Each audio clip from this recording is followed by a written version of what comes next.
I shook hands with and thanked the chief, and directed that all the loads should be placed inside the huts. I must admit my good friend was a villainous-looking savage, but he behaved most hospitably and kindly. From what I had heard of the fan, I deemed it advisable not to make any present to him at once, but to base my claim on him on right of an amicable stranger to hospitality. When I had seen all the baggage stowed, I went outside and sat at the doorway on a rather rickety, mushroom-shaped stool in the cool evening air, waiting for my tea, which I wanted bitterly. Pagan came up as usual for tobacco to buy chop with, and after giving it to him, I and the two chiefs, with Grey Shirt acting as interpreter, had a long chat. Of course, the first question was, why was I there? I told them I was on my way to the factory of H&C on the Rembwe. They said they had heard of the Ugumu, i.e.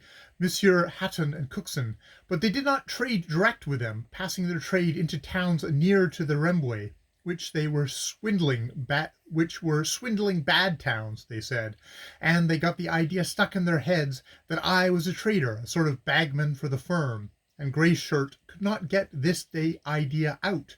So off one of their majesties went and returned with 25 balls of rubber, which I bought to promote good feeling, subsequently dashing them to Wiki, who passed them in at Nodorko when we got there. I also bought some elephant hair necklaces from one of the chief's wives by exchanging my red silk tie for them, and one or two other things. I saw fish hooks, which would not be of much value because Afua was not near a big water of any sorts, so I held fish hooks and traded handkerchiefs and knives.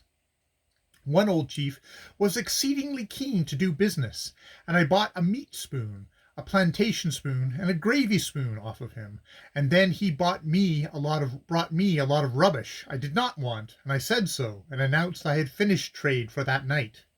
However, the old gentleman was not to be put off, and after an unsuccessful attempt to sell me his cooking pots, which were roughly made out of clay, he made energetic signs to me that I would wait if he had got something that he would dispose of, which Grey Shirt said was good too much.